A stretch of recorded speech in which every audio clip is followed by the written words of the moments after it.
Bom dia. Pois é, tanto aqui outra vez na minha casa, né?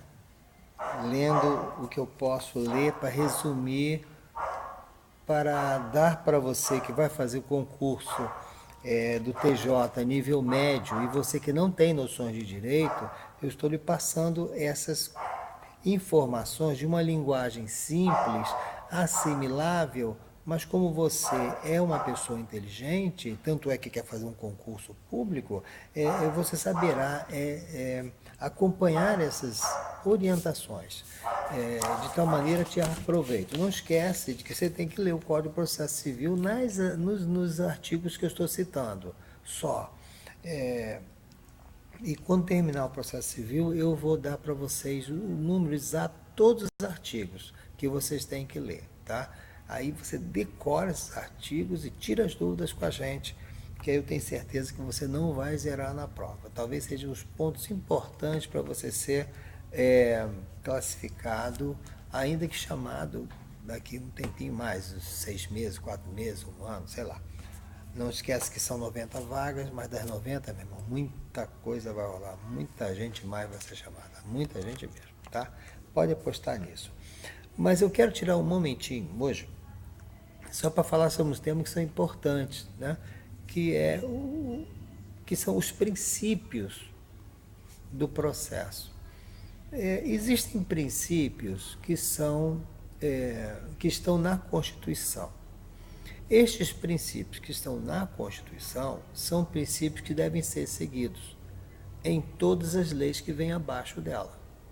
Então, a lei que ela é infraconstitucional, a lei está aqui embaixo, mas ela está adstrita ao comando superior da Constituição. Nenhum princípio poderá ser desrespeitado por lei nenhuma que segue abaixo. Nenhum princípio. Mas afinal, o que seria na verdade um princípio? Definição de princípio, na verdade, você vê alguns doutrinadores tentando definir princípios. Mas se você for analisar mesmo, nada convence o que é realmente um princípio. Mas a gente pode dar um exemplo para que a partir deste exemplo você tenha uma noção do que seja, afinal de contas, um princípio. Por exemplo, imagine que pelos meus princípios religiosos ou princípios morais ou éticos, eu não possa servir o exército, porque vou pegar em armas, minha religião não permite, ou minha ética não permite, sei lá. Então veja, se eu, pelos meus princípios, eu não posso servir o exército, o Estado se submete a isto e me dá um exercício alternativo. O Estado respeita os meus princípios e diz, bom, tudo bem, você não vai servir o exército, mas você vai cumprir um tempo num determinado ministério, uma secretaria, onde quer que seja. Então você foi respeitado nos seus princípios, mas terá que cumprir um exercício alternativo. Olha só que espetáculo. Verifique que até o Estado se submete aos teus princípios. Cara, se você pensar bem, então o princípio é uma coisa muito forte. Então é melhor que você cumpra os princípios do que a própria lei. É impressionante. Os meus princípios não me permitem e tem que ser respeitado até pelo Estado.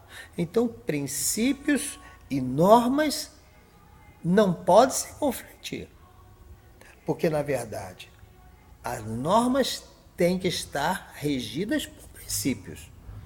Então, acima do princípio, nada existe. Abaixo dos princípios, tudo pode acontecer, mas dentro dos meus princípios. Então, gente, quando se fala princípios do processo civil, princípios do processo eleitoral, princípios do processo penal, trabalhista, militar. Princípios são muito mais do que normas. E alguém diz que pior é ferir o princípio do que ferir uma norma.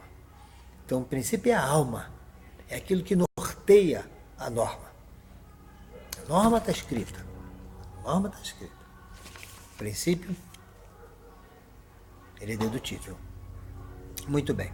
Então, nós temos os princípios básicos do processo. Eu estou falando, nesses momentos, de processo civil, né? Processo civil.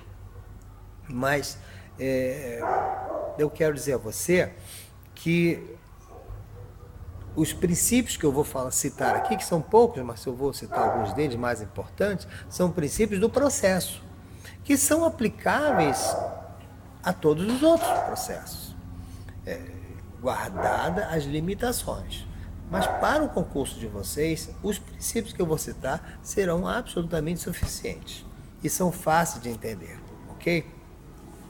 Eu recorri aqui a alguns trabalhos, vocês não sabem o trabalho que dá. Eu tenho que fazer uma vista rápida em tudo, isso significa livros e tratados, para enxugar para vocês e dar para vocês numa linguagem bem acessível, tá? Para que você possa fazer esse concurso. Eu tenho certeza que depois do concurso você vai dizer, Silas, se eu tivesse estudado um pouquinho mais, né? Mas vai dar. Vamos acreditar que vai dar. Muito bem. Então, princípios que você vai ver sobre o processo é lá na Constituição, lá em cima. Então, são princípios aqui de cima. Depois vem os princípios dos processos, estão embaixo. Mas os princípios que estão embaixo, eles estão submetidos aos limites dos princípios constitucionais. Tá? Então, os princípios constitucionais, e o mais importante dele é do devido processo legal. E a gente vai começar a verificar que, na verdade, o princípio do processo legal ele é tão amplo que ele permite outros pequenos princípios que afloram a partir dele, né? Temos, portanto, o princípio da demanda. O princípio da demanda nada mais é do que uma vinculação, né, do juiz ao pedido que você faz. O juiz está limitado aos teus pedidos, nem mais e nem menos. Já comentamos alguma coisa sobre isso nas outras aulinhas, né? Muito bem, então o princípio da demanda é quando o juiz está limitado aos seus pedidos. Ele não pode dar mais do que você pediu. Não pode, de forma nenhuma. Não pode dar menos do que você pediu, no sentido de não atender aos pedidos. É claro que o atender aos pedidos significa ler os pedidos e aplicar a lei a eles. Né? Quando um pedido não é satisfeito, não é que ele não deu menos, não é que ele deu menos. Né? Quando você pediu 50, ele deu 40, né? Ele indeferiu os outros 30. Né? Então, de certa maneira, acredita só no que eu estou falando. O pedido de quem demanda, de quem vai agir, de quem busca o Estado, ele traz consigo esses pedidos e esses pedidos limita o juiz às suas decisões. O juiz, ao ler os pedidos, está adstrito ao que você pediu e nada mais. Você pediu um Volkswagen, ele não pode falar, olha, o Volkswagen não vou dar não, mas eu vou fazer o seguinte, eu tenho um caminhãozinho aqui, ó, não pode dar. Também você não pode pedir um Volkswagen, ele, olha, não, você é um cara tão legal, eu vou te dar 10 Volkswagen. Não pode, é ultra petita.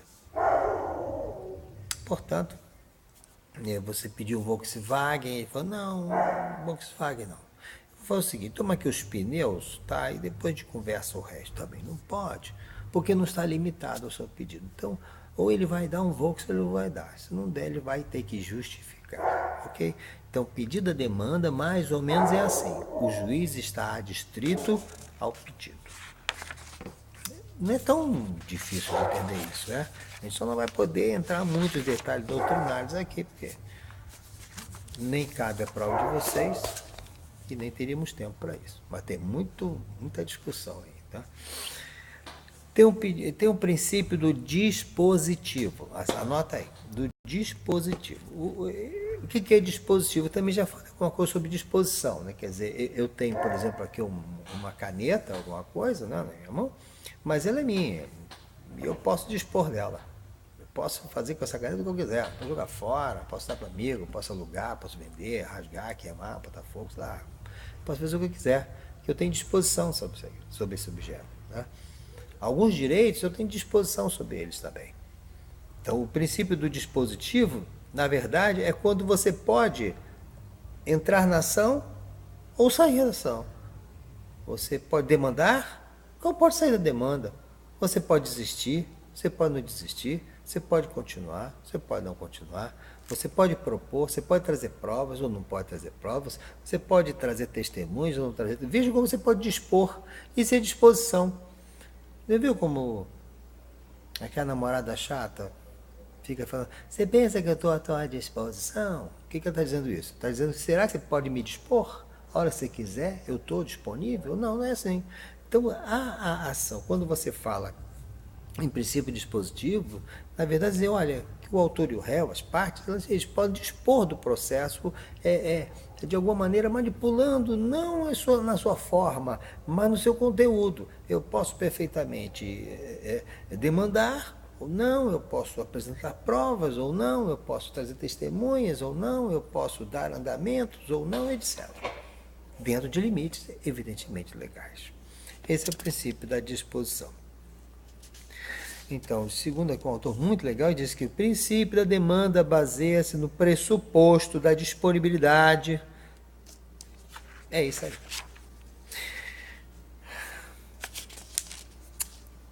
O autor pode desistir?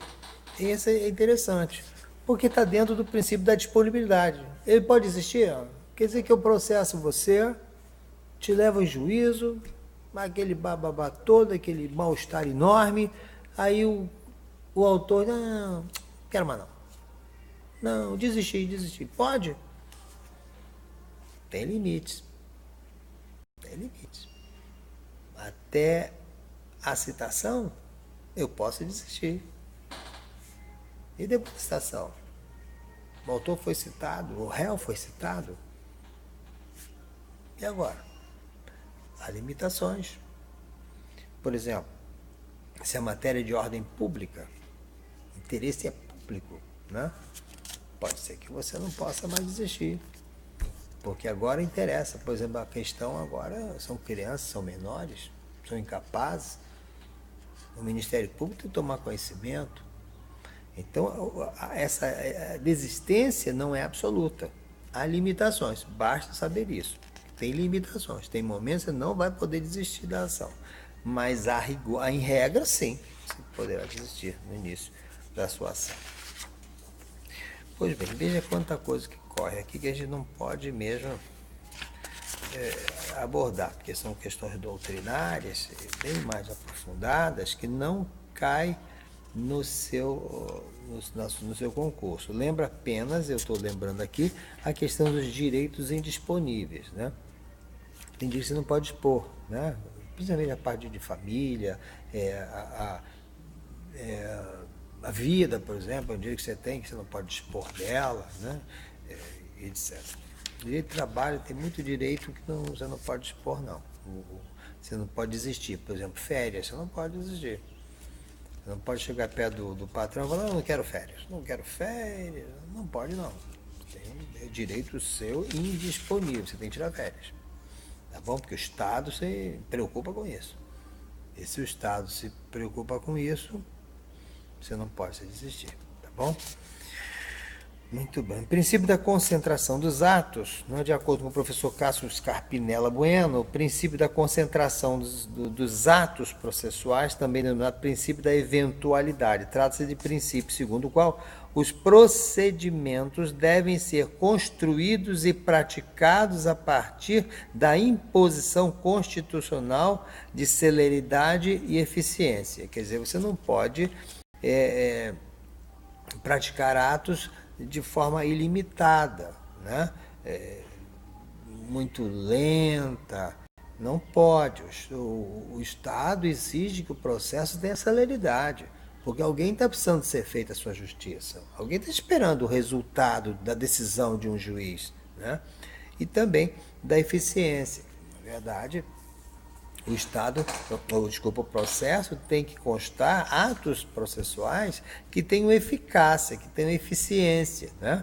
Não adianta você buscar dentro do processo, né, atos processuais que não levam a nada. A eficiência é fundamental. Então, o princípio da concentração dos atos está muito ligado à celeridade, mas à eficiência dos seus resultados processuais. Estamos em relação à Constituição, o princípio da identidade física do juiz é um princípio importante. Você, dentro do seu bom senso, você vai perceber as limitações dele. Quer ver? Então, o princípio da identidade física do juiz, né? O juiz que colhe as provas deve proferir a sentença, né?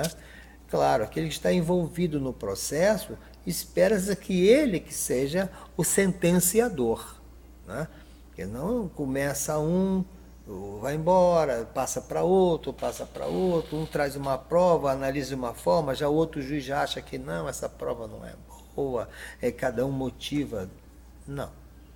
É preciso que, a rigor, em regra geral, aquele juiz que recebe a demanda e recebe as provas, que analisa, também deve ser ele que deva sentenciar, né?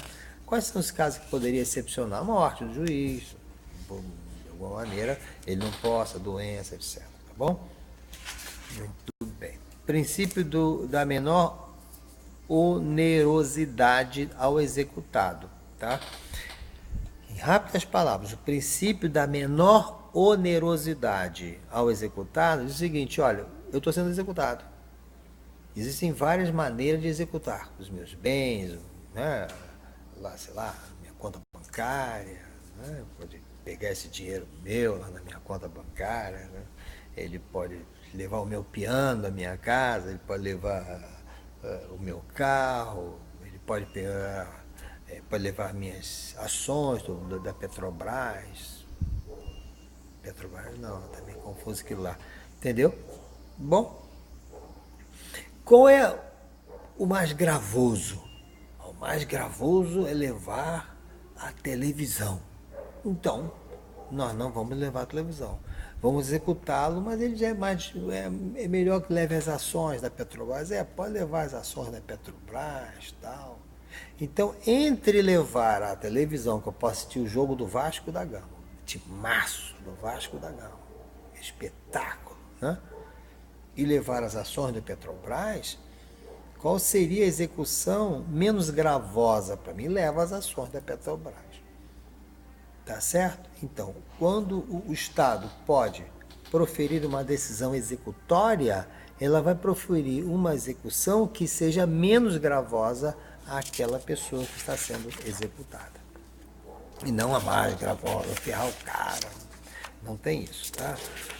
Muito bem. Deixa eu ver aqui se tem alguns princípios mais aqui. Nesse caso aqui, não. Tá. Vamos aqui ao professor Alexandre Câmara. Eu sou fã do cara, né? Sou fã do professor Alexandre Câmara. Faço pós-graduação com ele. Eu acho que excelente.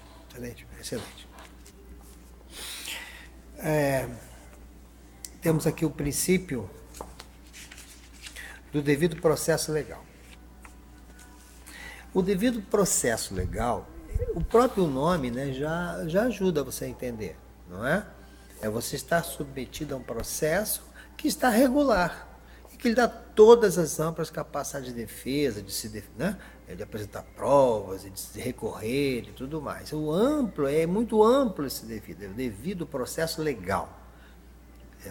É um processo absolutamente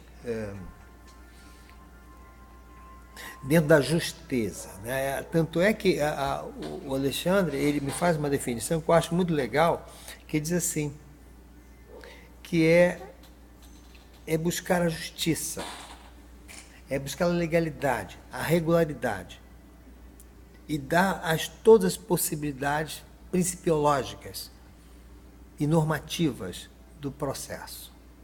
Então, o devido processo legal é um direito seu, de você estar submetido a tudo que é regular e que te dá todas as possibilidades de defesa e de mostrar as suas provas, as suas contraprovas, etc. Esse é o devido processo legal. Ele é muito amplo e por isso até mais fácil entendido.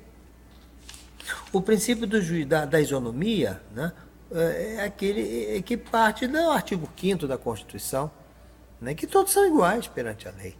Portanto, submeter-se a um processo, eu quero crer, e todos devem crer, né, que vai ser respeitada a sua igualdade em relação ao réu. É evidente, e o réu é igual a você. Todos terão as mesmas armas, todos terão as mesmas possibilidades de se defender. Essa está olhar as partes de forma isonômica. Somos iguais aqui. Todos podemos nos defender, todos podemos nos atacar, mas a legalidade é para todos. As punições para todos. As vantagens para todos. As prioridades para todos dentro do princípio legal. Por isso que é o devido processo legal. O juiz natural, já falamos que o aspecto objetivo em relação ao órgão é o juiz cuja competência constitucional é prefixada. Quer dizer, o juiz natural é aquele que está dentro das suas competências, né? E competências definidas pela Constituição. Não pode submeter-se a um juiz que ninguém nem conhece o cara. Não é um juiz que fez um concurso público, não é um juiz oficial, né? Por isso, você tem o direito de ser submetido a um juiz que seja constitucionalmente competente. O princípio da inafastabilidade do controle jurisdicional também é muito interessante. Está na Constituição, no seu inciso 35. Né? A lei não excluirá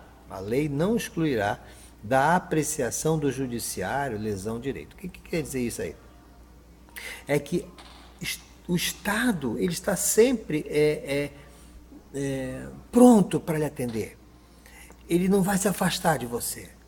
Toda vez que você precisar dele, o Estado vai estar te atuando. Ele não vai se omitir. É por isso que ele não vai se excluir.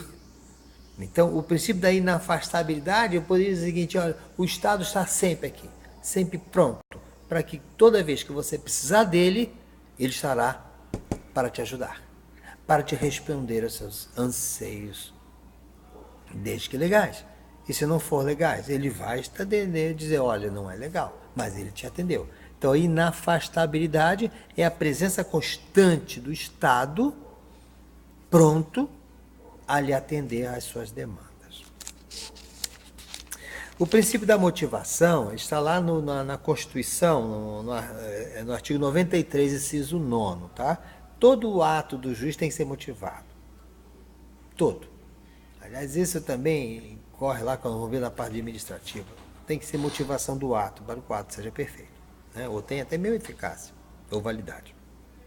Então, todas as decisões do juiz são decisões motivadas. Então, se alguém condenar você, o juiz disser, olha, Silas, você está condenado. Ponto. Que? Só isso? Não vai dar nenhuma explicação? Não vai dar motivação?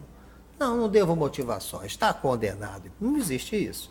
Então, o princípio da motivação é que o juiz, quando ele proclama algum tipo de decisão, ele proclama motivadamente. Um princípio muito importante também é o princípio do contraditório. Você vai encontrar lá também na Constituição, no artigo 5º, no inciso 55, tá? Você vai ver que o princípio do contraditório ele é fácil de entender. As próprias palavras fazem você entender. O que é o princípio do contraditório?